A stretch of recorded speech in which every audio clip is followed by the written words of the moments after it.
All right, let's talk about limits involving infinity. So to discuss this, we're really going to have to look at vertical asymptotes and horizontal asymptotes for that matter. That's where we are really interested in what happens as our values of x and y are possibly going to infinity. So let's start by thinking or looking at this graph, f of x equals 1 over x squared, and I want to graph it. And I'm going to do it by hand, like old school. So rather than jumping onto Desmos, I'm just going to take a minute, plug some values in, and graph it. Okay, so I can't plug in 0, but I can plug in 1 and 2, -1, -2. And because I happen to know that we should consider some fractions as well. So like I'm going to plug in 1/2 and -1/2.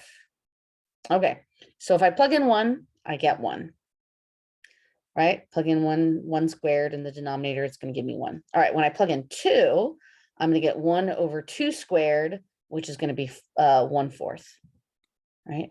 Just so we're clear, plugging it right into there. All right. -1, when I plug that in, I'm also still going to get 1. And -2, I'm also going to get positive 1/4. So the negatives just become positive. All right.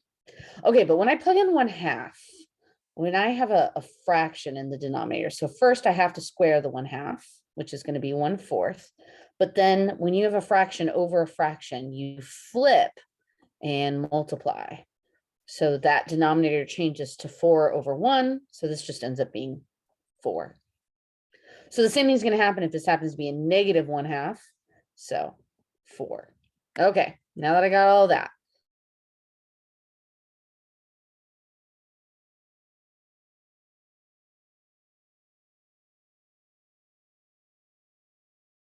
just like there, -2 and 1/4, about there. It's kind of hard to draw just because, graph's pretty small and I'm drawing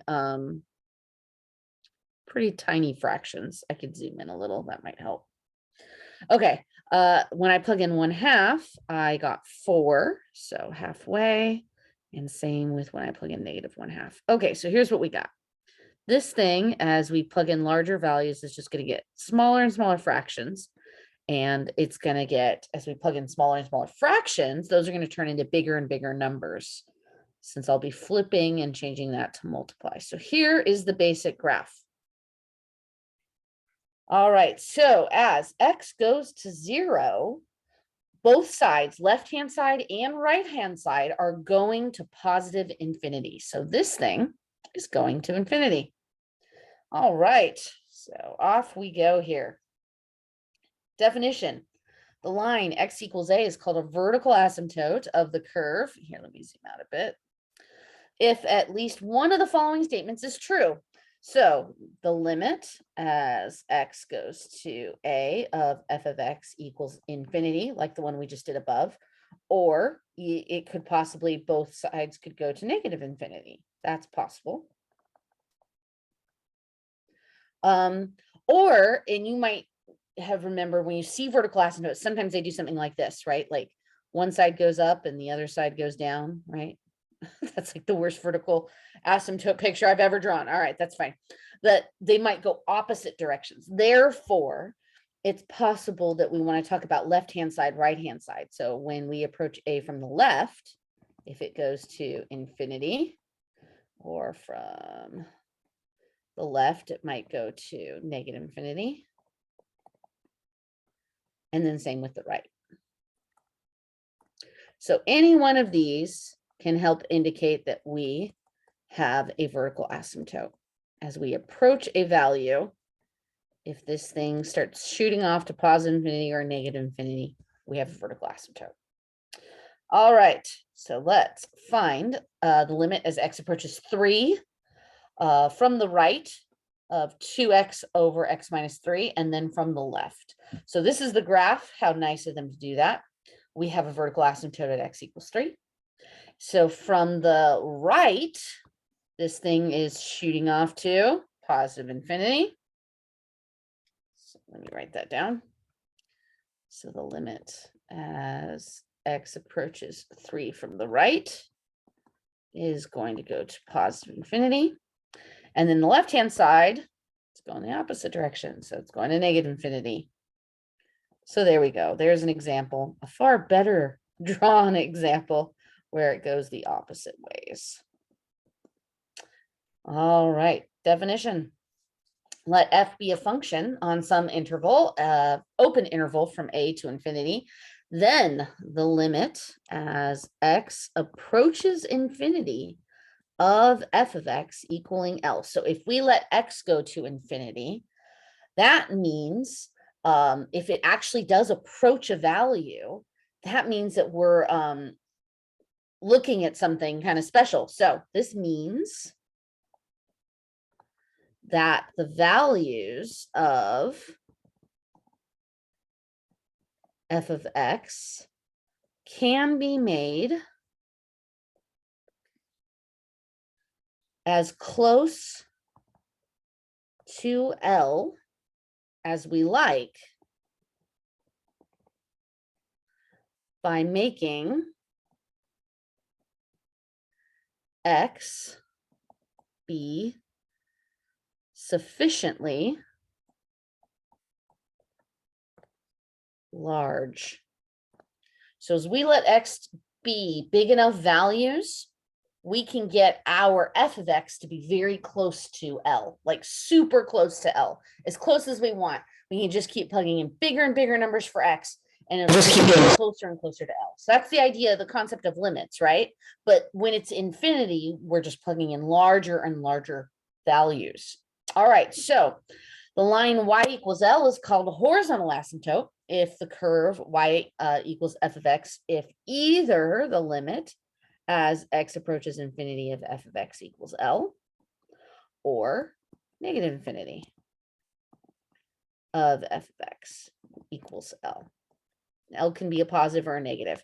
But if we take x to going to positive infinity or negative infinity and they get closer and closer to a value, that is an indicator of a horizontal asymptote, like in this picture here. All right.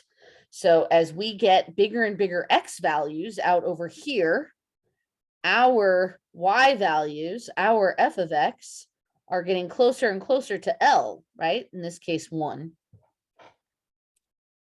And if I keep getting closer and closer to L, the further and further I go out, that's what it means that we can make this closest to L by taking x to be big enough. Over here, x is probably not big enough because it's not that close to L, right? Not that close, but we can get them closer and closer. The bigger and bigger we make our x values, that space between them gets smaller and smaller. In fact, the computer has a hard time making a difference or a distinction between the space. So it actually becomes hard to draw after a while because they're just getting that close together. Okay, example. Let's find infinite limits, limits at infinity, and asymptotes. All right, so let's start with what I think is the easiest, and that's the vertical and horizontal asymptotes. So let's start with vertical asymptotes. All right. So let's see, that occurs right here. Looks like we have a vertical asymptote. I selected the green and it didn't pick it when I started drawing. There we go. I was trying to pick a different color. There we go. So it looks like we have one at x equals 2. And it looks like we have another one over here at -1. I'm just too quick. X equals 2 and x equals -1. Okay, so in limit notation, here's what we could say.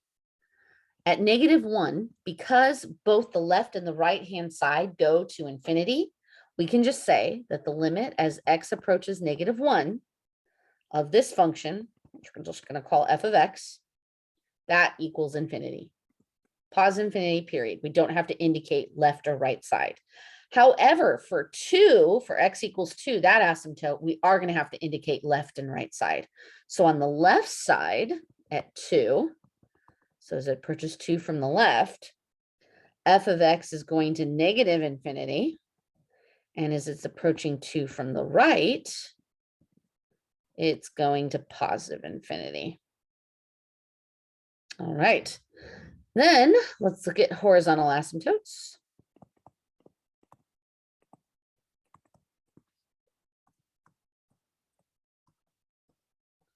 So it looks like we have a horizontal asymptote right here, but it seems to only be working on the right side.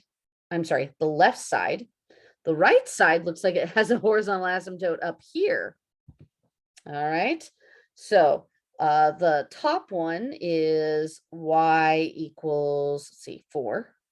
And the bottom one would be y equals 2. So there's our horizontal asymptotes.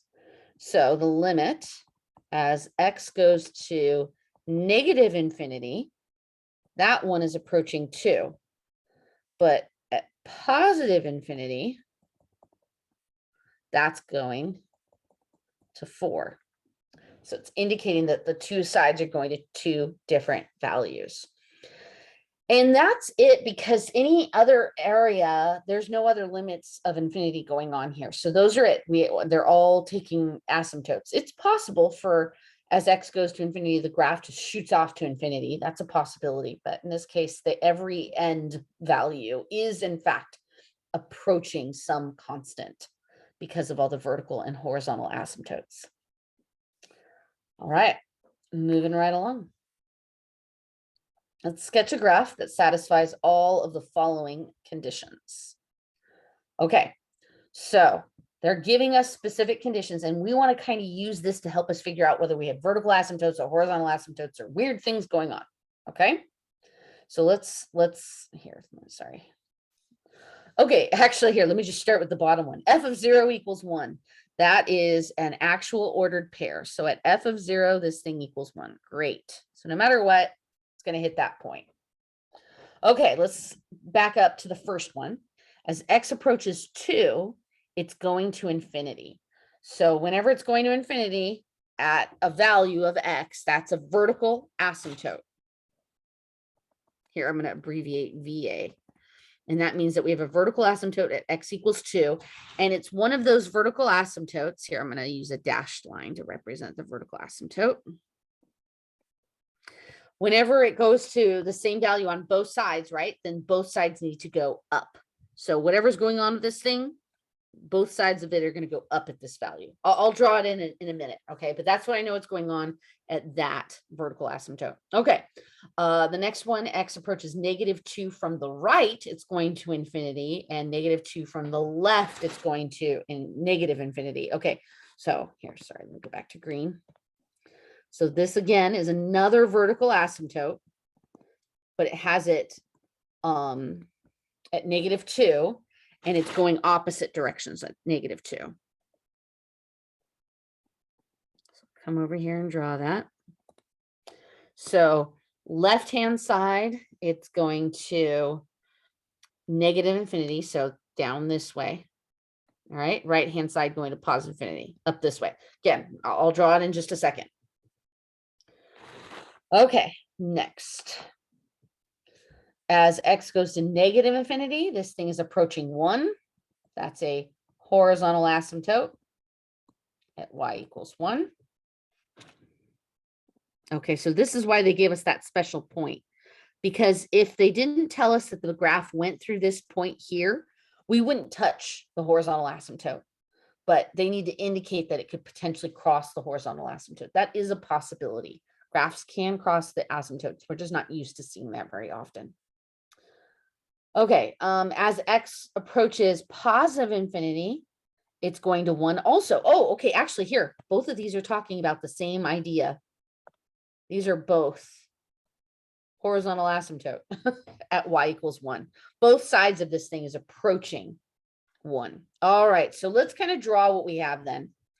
So typically right here in the first quadrant, I'm kind of feeling like a good graph would be something that kind of looks like this. That'd be like the simplest version, going from one asymptote to another, from the horizontal asymptote to the vertical asymptote. All right. In the middle, I'm going to kind of go simple and just do like kind of a parabola. Boop, and bounce it right off there. All right. And then over here on the third quadrant area, I'm going to go ahead and kind of, again, just do something simple and approach. Here, let me make that a little better. Approach this value. You'll notice sometimes I do half angles, like, sorry, half arrows. right? Because I just don't want to touch the asymptotes. I'm trying to show that it's approaching those values. So sometimes I do that just to emphasize that I don't want to cross the asymptotes. In fact, be scared of touching the asymptotes. Be scared that I'm going to think you've touched the asymptote. Because if your graph looks like it touches one of the asymptotes, I'm probably going to like freak out. All right. So you've been warned. Great. Moving on. Okay, let's look at what happens at 1 over x for the limits as x goes to infinity and negative infinity. And actually the other one is looking at 1 over x as well. So here, let's graph this puppy. 1 over x. You should know this graph. This is the basic reciprocal function. They call this the reciprocal function because the idea is that when you plug in a whole number, it becomes a fraction. When you plug in a fraction, like that first example, it's going to flip and multiply and become a whole number.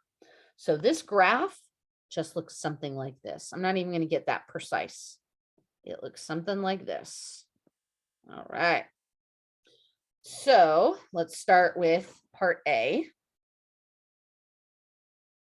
Part A, the limit as x goes to negative infinity, it's going to approach 0. And when it's going to positive infinity, it's also approaching 0. For part B, when x is going to 0 from the right, we are going to positive infinity on the right-hand side.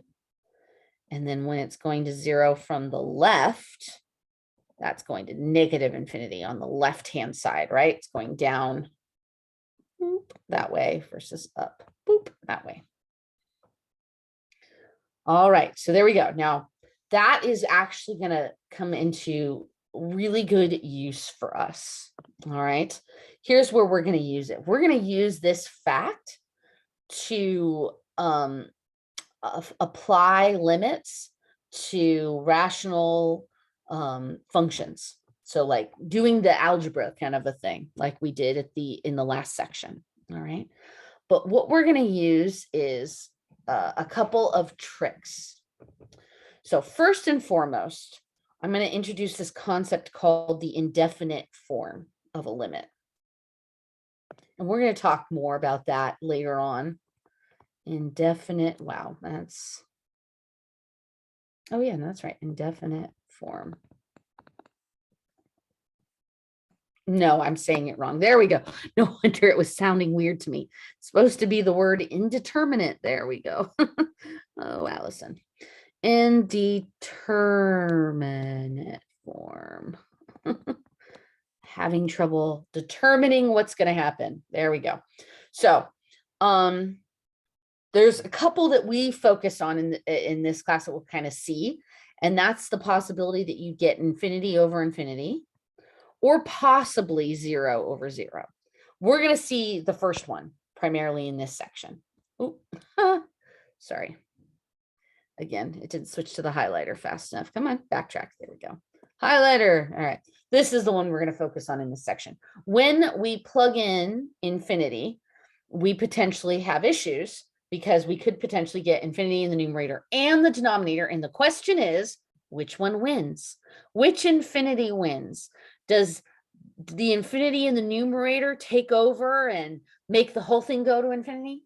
Does the infinity in the denominator take over and get so big that it overshadows the numerator and becomes 0?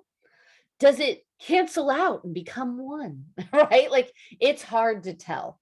So when you look at like part A here, if I plug in infinity, in other words, if I'm putting in very large values for x, the numerator is getting huge and the denominator is getting huge. And that means we have an indeterminate form. Oops. Which, sorry, for some reason it got mad at me.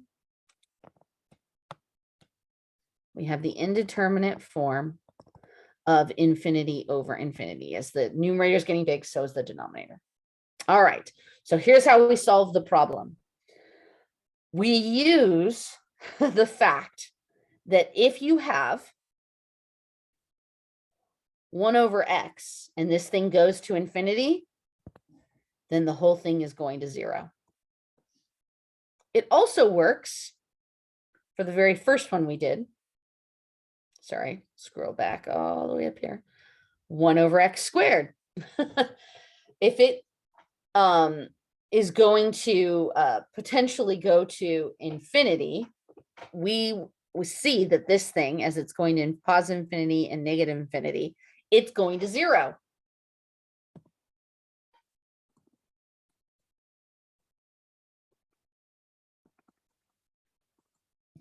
Same with negative infinity. So what's happening is the denominator is getting so big that we're looking at really tiny itty bitty little fractions, just tiny little fractions. And those fractions are so small, they might as well be 0. That's what's happening. When x is getting so big in the denominator, the fractions are so tiny, it's 0. It's approaching 0.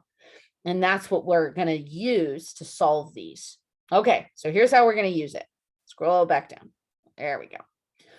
We're going to divide by everything by the largest exponent, in this case, x cubed.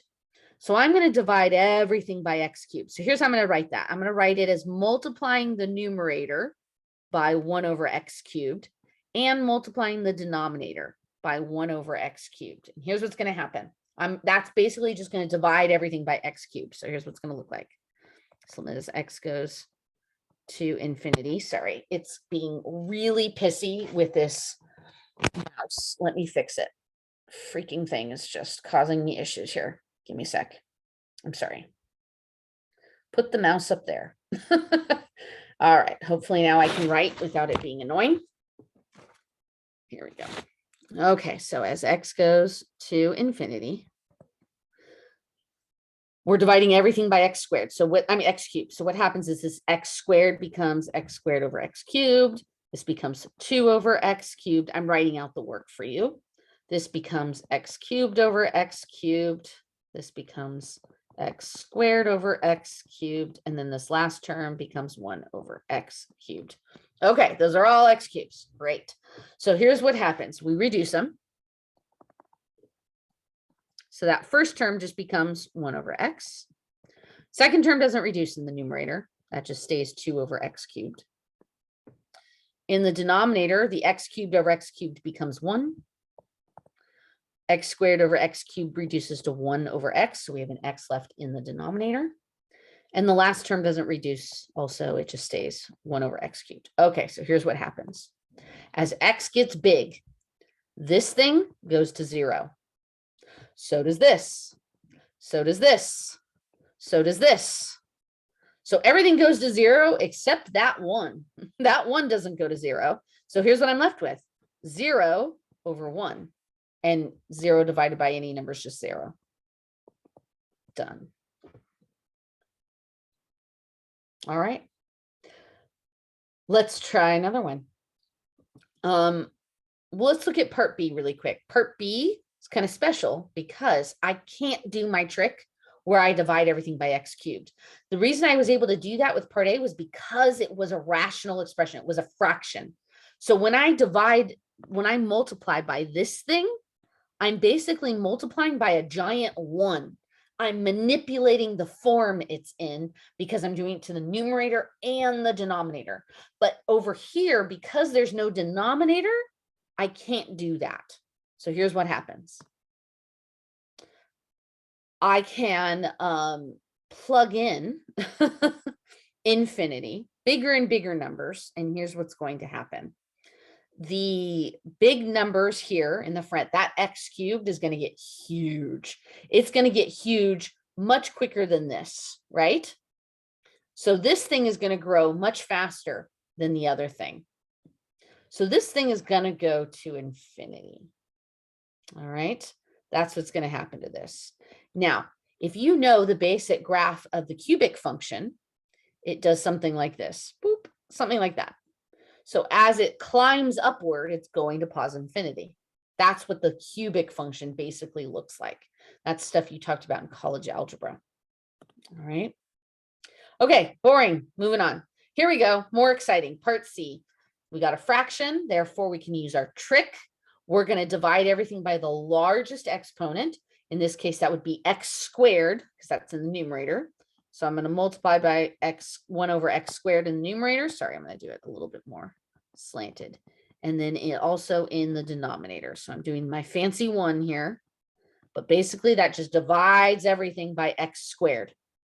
So I'm not going to show the work this time. I'm just going to divide them by x squared. Okay. That first term, x squared divided by x squared, that becomes 1. X divided by x squared becomes 1 over x. 3 divided by x squared is just 3 over x squared. And then x divided by x squared becomes 1 over x. All right. So all of these, boop, that's going to 0. Boop, that's going to 0.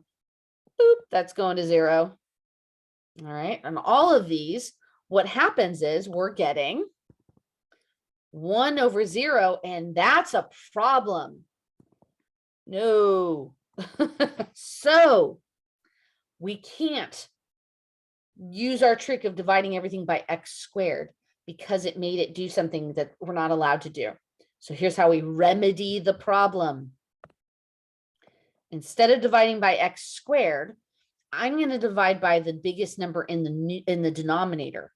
So I'm going to divide everything by x.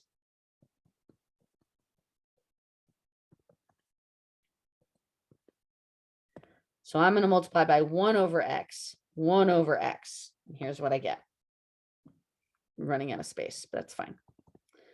The limit as x goes to infinity of, okay, so that's just going to be x plus 1 over 3 over x minus 1. All right, so now this is the only thing that's going to 0.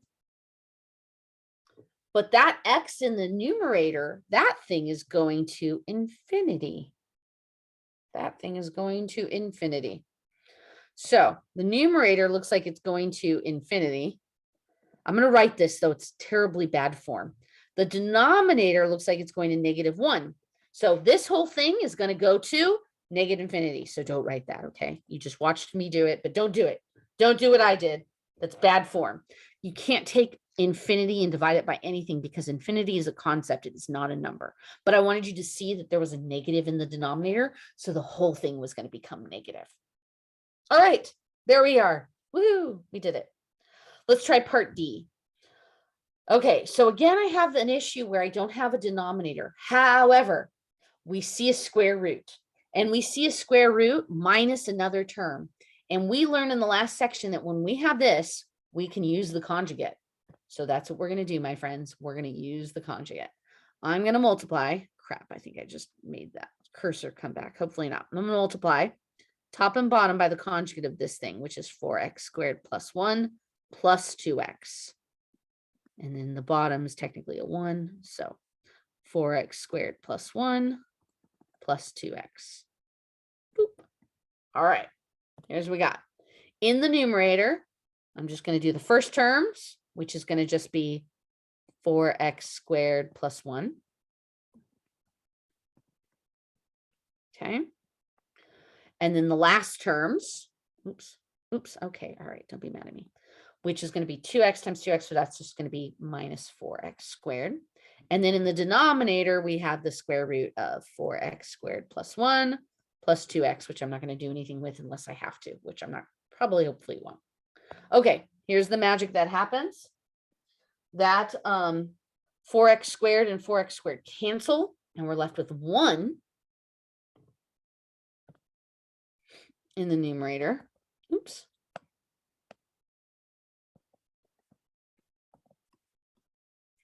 So we have 1 over a bunch of stuff in the denominator.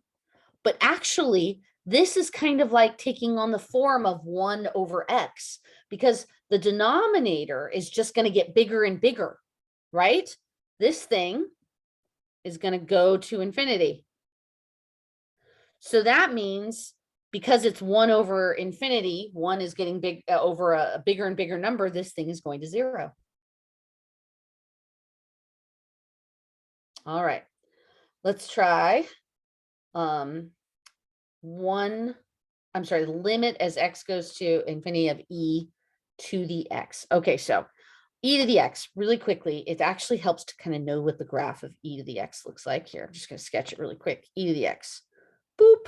Okay, so that's what e to the x looks like. So as x goes to negative infinity, this thing goes to 0, because what's happening is we are getting e to like negative large numbers. And remember, a negative exponent means it's actually 1 over e to the giant number, e to the 100. So that thing is going to 0. Nifty, huh?